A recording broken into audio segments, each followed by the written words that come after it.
Hello everyone. Welcome to Alpha One Canada's 2015 Virtual Patient Education Summit Ask the Caregivers webinar. Here you will be able to listen to a panel of caregivers share their experiences and insights about caring for Alpha One patients. My name is Jim Mundy and I'll be your moderator for this session. Here are today's panel of caregivers. We have George and Terry.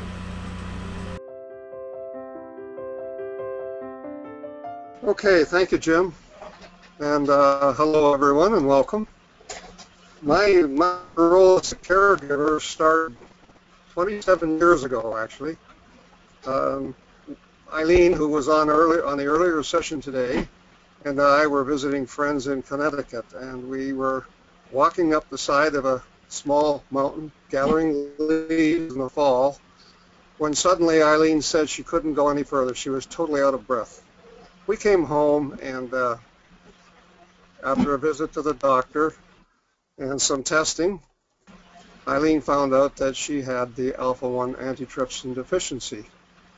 I guess that's when my caregiving role started, because I recall that we sat up until 4 in the morning that night that we got the news, talking and crying, because we had learned that disease was progressive and incurable, and it all sounded pretty horrible to us at the time. So Eileen decided not to tell anyone else at first.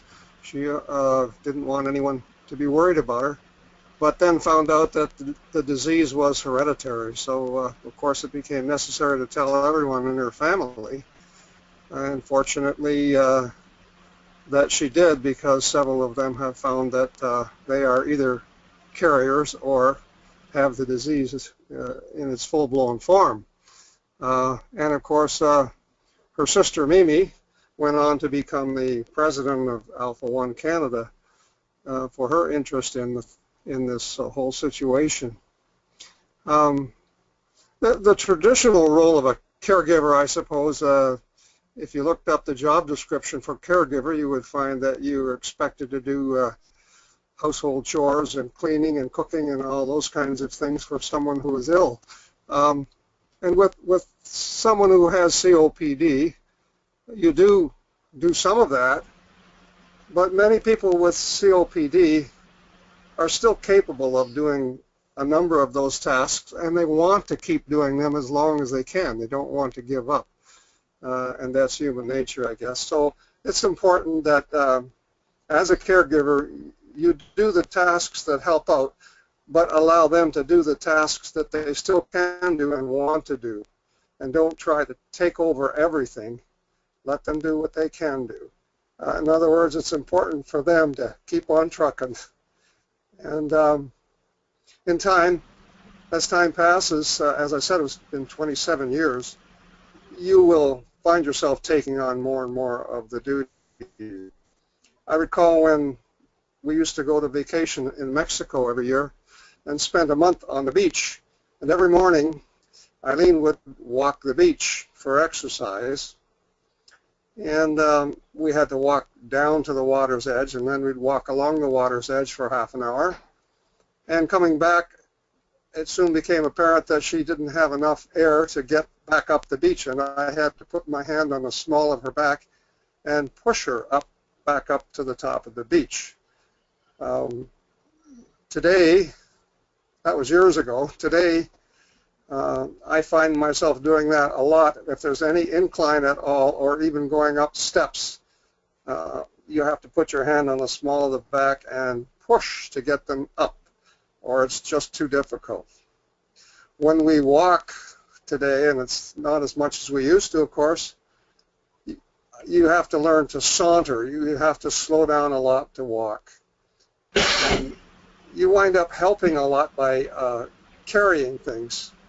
At first it was like the groceries in and out of the car, and then it became almost anything that Eileen would normally have to carry, I would carry. Heavier things first, and then it got to even lighter things, like even her purse, and of course the ever-present portable oxygen machine now. There's a bit of a reluctance on the part of I suppose, most people to go out in public with the oxygen hose attached and the machine attached to the hose. But that seems to quickly dissipate, that reluctance. And in fact, it even gets to the point where when we're out sometimes, the patient will spot someone else on oxygen, and the two people get talking about, hey, what's your machine like, and what brand do you have, and where'd you get it, and what disease do you have, and so on. So there's a kinship that goes on there. And sometimes when people look at us and we're walking along, and I'm holding the little portable machine with the hose attached to Eileen, and they look at us rather oddly, of course, because we're a little different. And I just grin at them and say, I'm taking her for a walk, as though it was my dog on a leash. People got a kick out of that, and everything just kind of relaxes. They accept it much more readily that way. But at first there's a little reluctance because you do look different, obviously. I think, too, as a caregiver, it's really important to gain as much knowledge as you can about the disease. Of course, the Alpha-1 Canada website is a prime place to go for information, and there's other information online as well.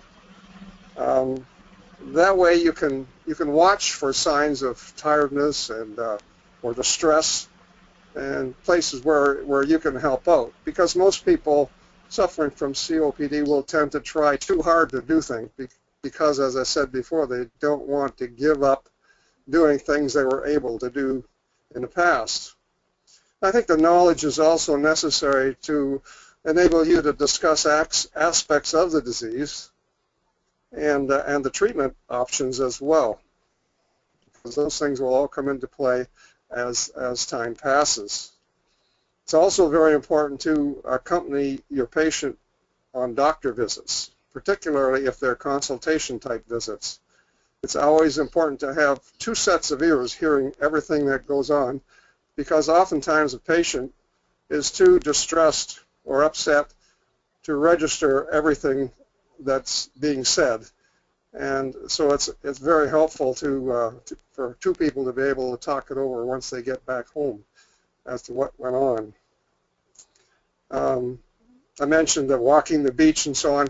I think exercise and seeing that your patient gets exercise is important, of facilitating that as much as possible.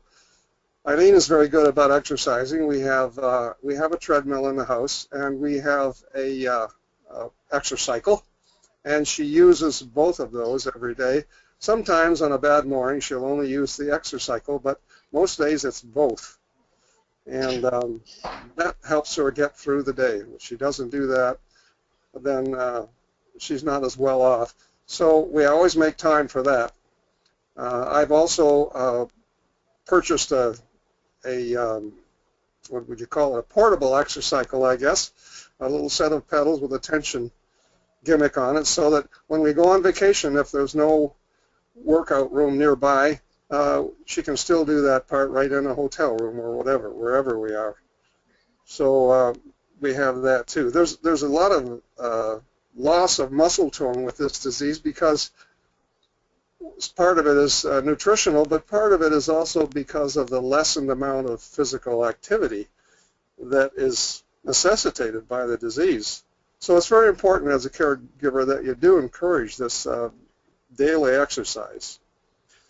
I mentioned nutrition. There's muscle wastage, of course, from the lack of exercise too, and it's important to keep the protein intake very high. Should be about 50 grams a day, really, is what we try for.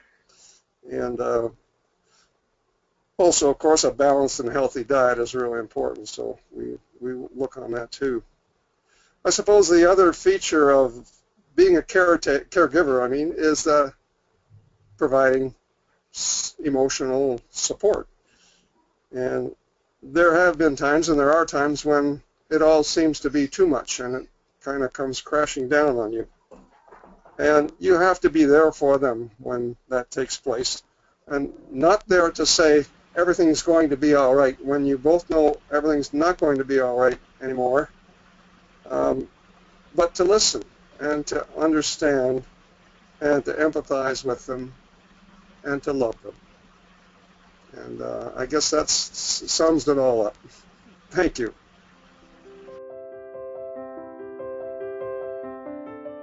Okay. I'm Terry from Surrey, BC. My husband Theo has alpha-1. He's lung affected. Was diagnosed about 6 years ago. Theo had always been really healthy through childhood and early years through adult life. Very active, very strong. Being in construction, he climbed radio towers, ladders, flights of stairs, crawled through culverts, tunnels. He was able to do all that. Liked to hike, to bike, to swim, to downhill ski. I can even remember when our youngest was 3 or 4, us hiking up a mountain and her on his shoulders. So it's been quite a change for us, and so now him being so short of breath, even on a slight incline, an incline that I wouldn't even notice, has really turned things upside down. When he first noticed any symptoms, it was being short of breath and on stairs, on simple little things that he could always do before. And basically, when he did have it checked out, was told you just need to be more active, have a more active lifestyle, maybe lose a few pounds. But of course it was more than that. So it went on that, he did become very short of breath on climbing stairs, any inclines, even our driveway at home is challenging. Cold air really affected him, that he just couldn't get his breath in it. So things all of a sudden started to progress, and infections and pneumonias set in. So finally, during, things started getting investigated with these lung concerns. But at the same time when that was all being investigated, he found a lump in his neck. And unfortunately, shortly after he was diagnosed with alpha-1, he was also confirmed that, the lump was cancerous. And that made him not acceptable at that time for augmentation therapy. So when I was asked to be on the panel, I thought, how did we cope? What helped us through this and some very difficult times since? Well, the first thing I think we learned that we really are our own advocate. We needed to have the facts, not overreact, get educated, prioritize, knowing that it can't and everything won't be dealt with and solved at once. So we had to, as much as we had so much at once, really step back and think about, it's one step at a time. And so in that we found it helpful to, because there were so many different doctors involved with, his lungs, and then with the cancer, we had to really be organized, and we always carried a summary of his medical history, medications, a list of exasperations, the symptoms on them, what was happening, so that when we met with any physician, that they looked at him as the whole person and also had all the facts, and that nothing would be missed. The oncologist who felt very strongly that Theo should receive augmentation therapy, so if at all possible to slow down the progression of his lungs deteriorating, worked really well with us and the respirologist, and Theo being able to start augmentation therapy just a year later. So for us being able to communicate with the medical team and build that team, even when those doctors weren't directly interacting with each other, was a real benefit and a tremendous impact. And as a caregiver, that's often we're the link for that, because the patient does need to concentrate on getting well, physically and emotionally, dealing with a lot. And I found being very proactive, making sure we had credibility with the doctors, but also not afraid to ask. For example, when he had so many, the lung, everything was just happening so quickly and kind of falling apart. His appointment for a respirologist was 6 months down the road. And of course, you know what you go through, just like George described. what you're going through. You're not well, and then emotionally getting this news. So I did get on the phone, phoning to find respirologists that would be was familiar with alpha-1, or at least had a strong interest in a connection to be able to treat Theo, and we were successful in getting him in very quickly, which really reduces the stress and anxiety level. And at the same time, the lump that was on his neck, it was 3 months before the scan could be done to look at it, and you know, in our hearts that just was not unacceptable, because we knew if it was cancer, you know, time is very important.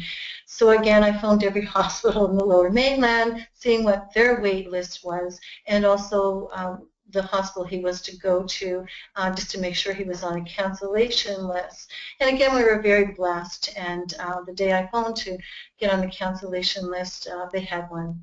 So it's not being too pushy, but it's just asking and understanding if it won't work, but trying, you know, what you know is so important, and you know, whoever, if it's your husband or child, that this is a norm and it's serious, so we know our own bodies best.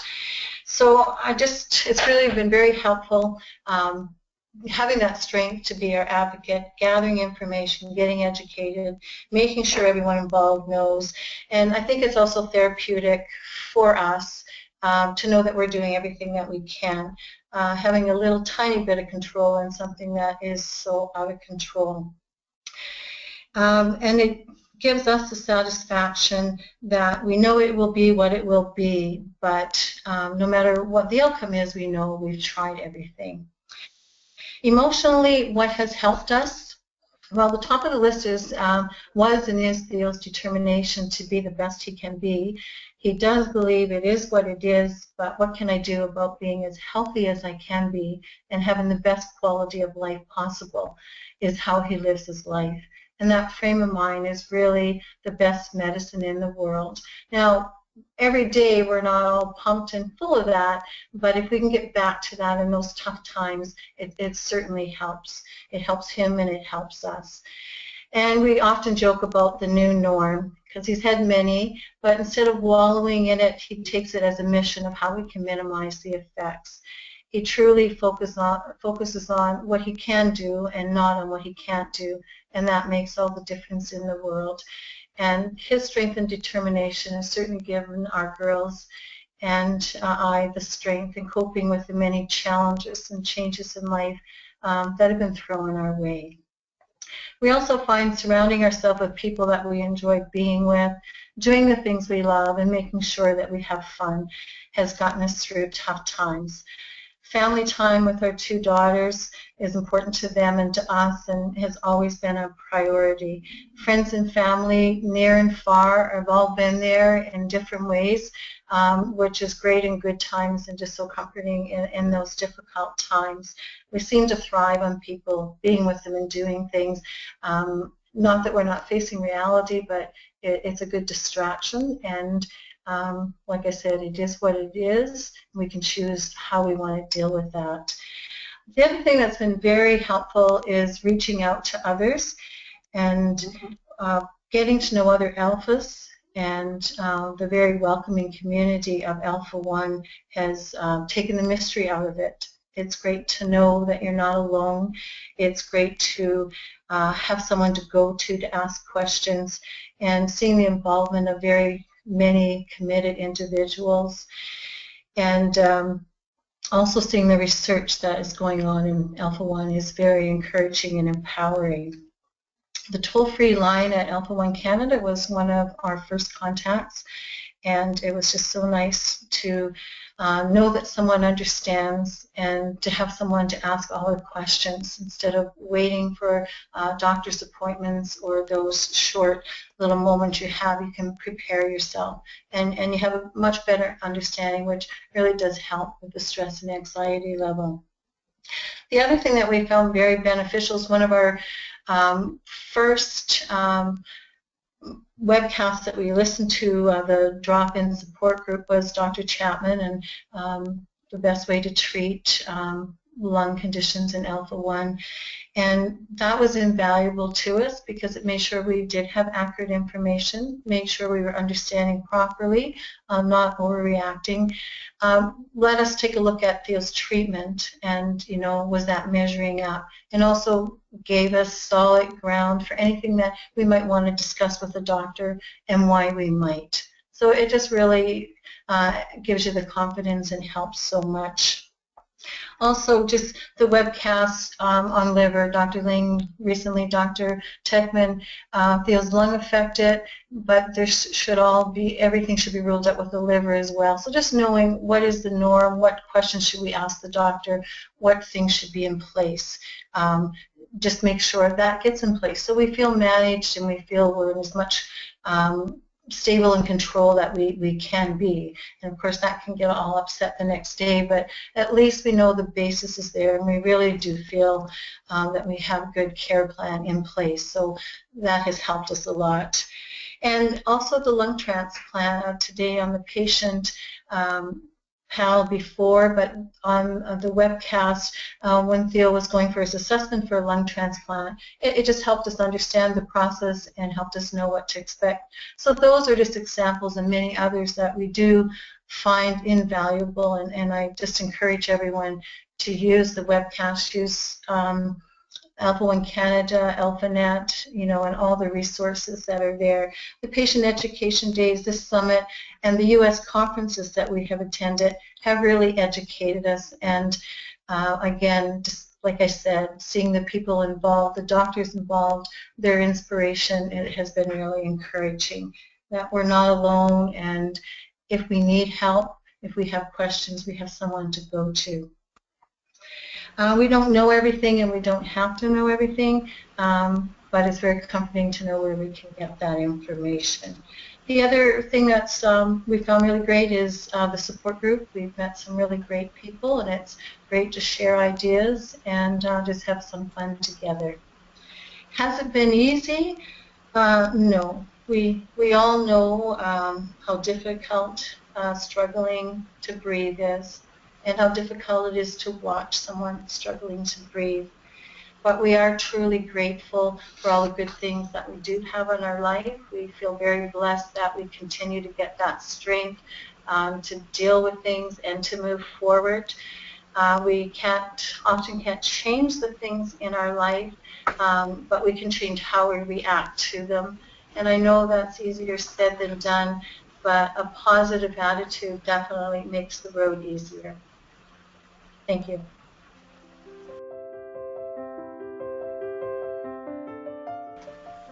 Okay, question here is, because it's a genetic disease, have the panelists had all of their family members tested? So do you want to start, George? I'm sorry, I missed the question. Oh, that's okay. The questioner is asking, because it's alpha-1 is a genetic disease, have the panelists had all of their family members tested? Oh, okay. Yes, Eileen's family have all been tested. And as I mentioned in my initial comments there, some have found that they are carriers and others have the disease. Yeah, in our family, in Theo's family, we have passed on, so all his siblings have been tested. Some are carriers, and some of the children are carriers. Okay. If you had to make sort of one recommendation to the caregiver of someone who's been newly diagnosed, what would that be? Want to go first, Terry? Sure. I think reaching out to get the information so that you understand what the diagnosis is probably what helps me the most, is really being educated. And it doesn't have to be hours online. I think, our Alpha-1 Canada site and the Alpha-1 US, it's there's there and it's good information. And I do think it's important to reach out to people to connect, whether, it's with Jim on the telephone line or it's our peer program, letting them speak to someone else that's been in that situation. If they want just more one-on-one, the support group you need others and other caregivers. And I think that's invaluable. I could just add, if I might, the part about reaching out is important. We went to Michigan support group, Alpha support group, a number of times when Eileen was first diagnosed, and it was very helpful at the outset, although eventually we stopped going. But when she was first diagnosed, we felt that was really important to talk to others who had had the disease and been through stages that we had yet to see. And eventually, though, that kind of lost its importance to us, I guess, and we stopped going. But it was very helpful at the outset, certainly.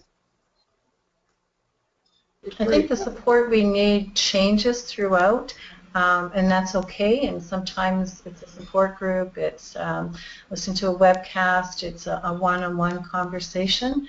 So not one thing fits all, but in different times we do need different things. So know that and just make sure you have what you think is best for you. Okay, now we have another question from the audience. Could the panelists give some advice on how to go about approaching doctors about Alpha-1 when addressing other medical issues with the patient? You smiled. Terry, do you want to go first? Well, what I usually suggest, I said how Dr. Chapman's, one of his first webcasts there, and if it's lung disease, how to deal with it, really walked us through. We'd already been into it a little while, but it's a good checklist, and often even down the road as things change, it's a good checklist to know what should you expect. And one challenge we had, I think with Theo, was with regards, that also there should be a baseline for liver, just to rule it out. And I don't think the doctors at first were on board with that. And I was able to get a physician's guide. And so often from the conferences that I went to, if there was anything, often there's a patient and a physician guide. We would share that. So it wasn't us telling them what should be done, but we just kind of say, you probably may have this, but if not, this is something to pass on, and then have a question or two. I also think it is a process. I mentioned everything doesn't happen at once, and sometimes it's overwhelming if you want all the questions of everything. So you will be seeing the specialist again. I think it's one thing at a time, and for Theo it was, first it was the lung issues to get him managed. And then later down the road, nothing was really happening, just to double check the liver. So, then it was more fitting then, because sometimes we can overwhelm physicians. And I think it's just prioritizing and knowing, okay, right today, what do you need the most? And like I say, having that information to give them, it wasn't us asking, but hopefully they would look at it, or it opened the door for us to ask on the next visit.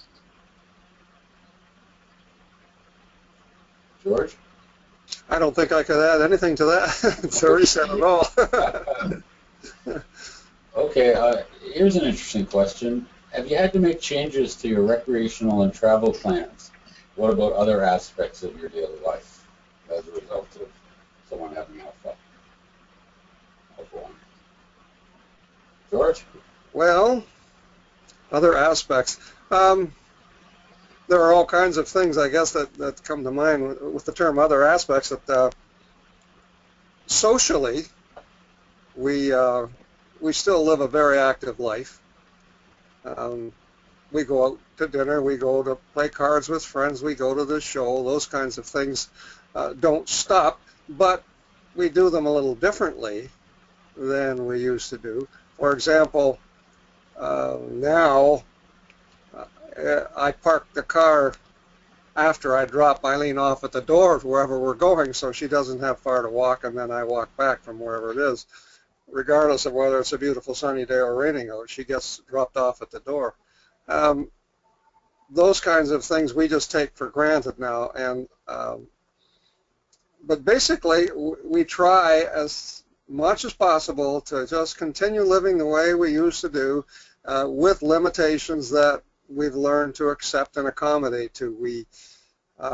When Eileen loves to garden, so she's out in the garden, but now we have hired help do a lot of the harder work.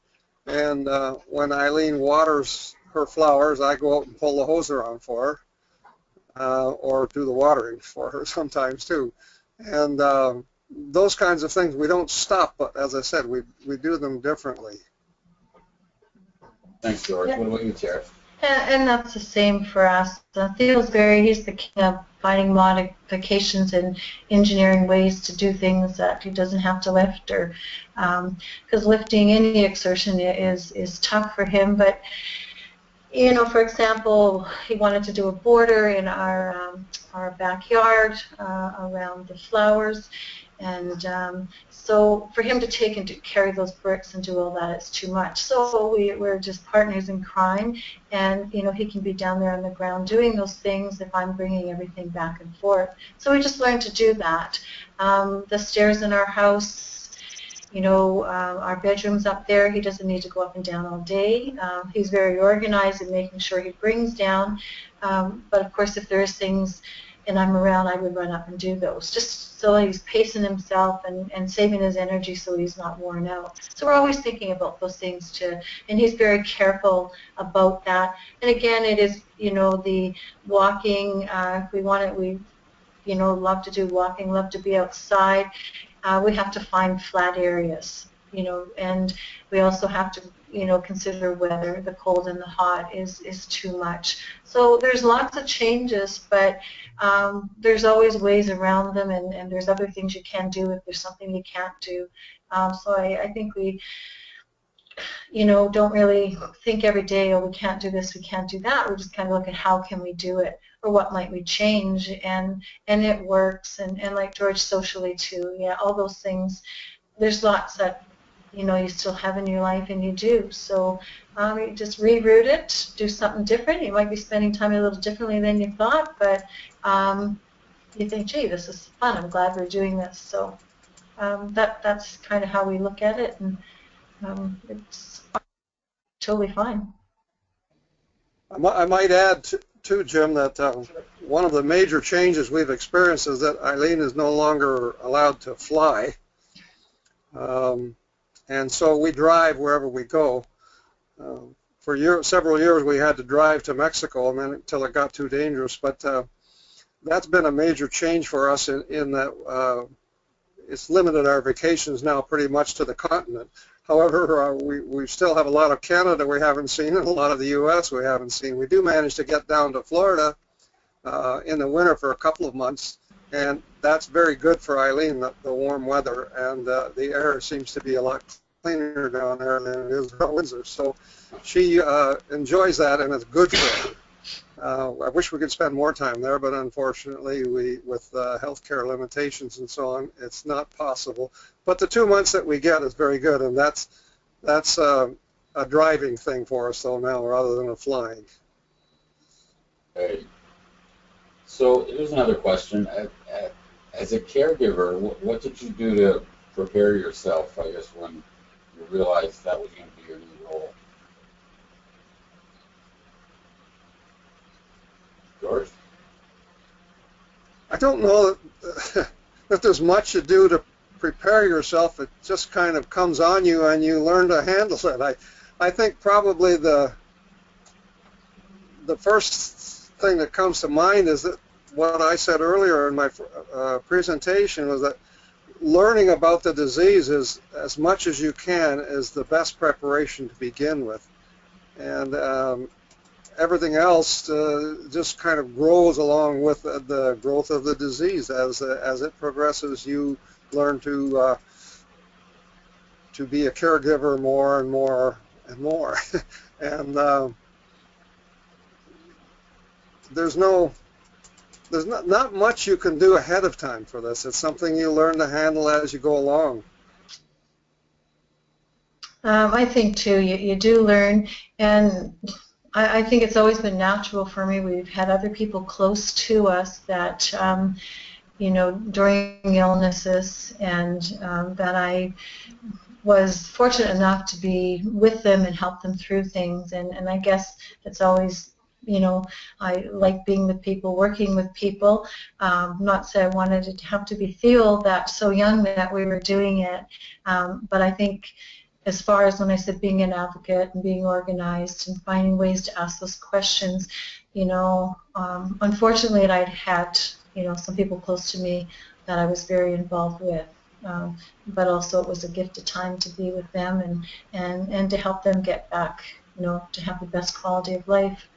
But it is natural, and yeah, it can't be taught, but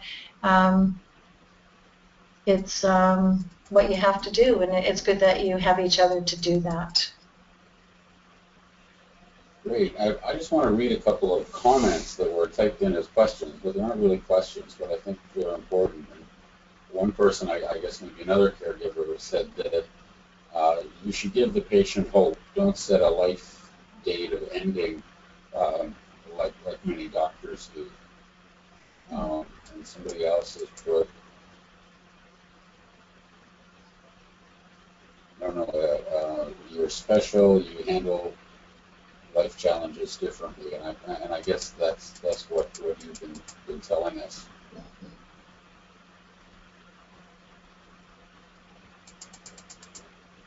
I'm sorry, there's just a lot of comments here.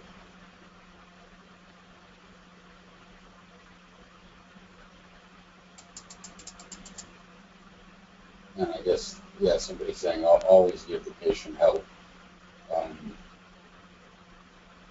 You know, and think about how you'd like to be treated if the roles were reversed. It says here, it sounds like Terry and her spouse are working around the issues that pop up. What does she do as a caregiver to de-stress? Actually, I think you can answer that one too, probably, George. I missed the last part of that, Jim. What do you do as a caregiver to de-stress yourself? Oh, okay. Well, I'm fortunate in that I play several musical instruments, so every day I play one or the other, and I think that's probably my de-stressing. I think mine is exercising. I love my Zumba and gym stick classes. Finding calm when things are you know, out of control and or you're just tired is, you know, that outdoor time, walks. I love the water in the mountains. So it's just knowing what's calming and taking that break. And one of the other things they mentioned is just having fun. I think sometimes Theo and I, when things are, you know, a little stressful, we need that break. And in our lives, we've always worked hard, but we've always played hard. So it's just kind of natural that we make those changes to get a break from what we're dealing with. Great. Okay. So could you please ask Terry and George how they motivate themselves to maintain a positive attitude for them and their loved one? I think that what we both kind of hit on in our presentations was your motivation comes from not giving up, from carrying on as much as possible the way you did before this disease hit, and doing as much as you still are capable of, not giving up and letting others do everything for you. And I think that's important for caregivers, as I said before, that you don't try to take over everything from them by being too helpful. They have to, people with the disease have to do what they can still do, because their self-respect and their will to keep going comes from that, from doing those things. So I think that's the important aspect of it. And the same, George, and it's focusing on what you can do and not what you can't do. I just find that positive attitude really helps, and knowing that there's not a lot that you can change. You can just ask for that strength to deal with those difficult times, and your reaction to it. You can see in people's lives, if you give into it, it rules you. And yeah, there's always hope, and never take it. They say you're not going to be able to do this. Doesn't necessarily you can't. So you find little milestones that might help you to do as much of that as you can. Okay, thank you. Well, it looks like we're fresh out of questions, so I think just want to thank Terry and George for taking part. I know this is sometimes tough to talk about, and you know, it's a difficult thing, you know, when you're talking about obviously the person you love and having to take care of them. But I mean, you guys have done a wonderful job, and I thank you truly from the bottom of my heart. So this concludes our Ask the Caregivers webinar today. On behalf of Alpha One Canada, you know, the board and the staff and so on, I want to thank everyone for your contribution and participation. You've all been just great. Don't forget to complete the survey that you'll see when this webinar ends. If you don't happen to have time today, I think a copy will be emailed to you if you don't fill it out today in a few hours. And for those who haven't watched our 2015 Virtual Education Summit videos, this actually will become a video. We recorded this session and the one we had earlier today with patients.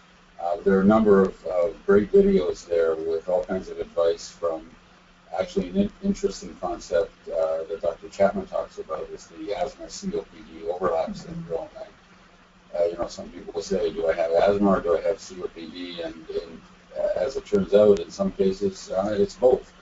There's also a very good presentation from Jane Duke about clinical trials and whether or not, you know, sort of how to make the decision on whether or not to take part.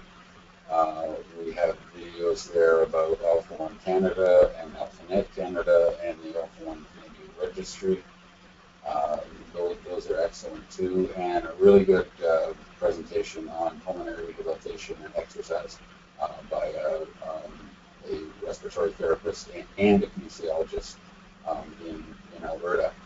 So again, thank you very much, Terry, George, and thanks everyone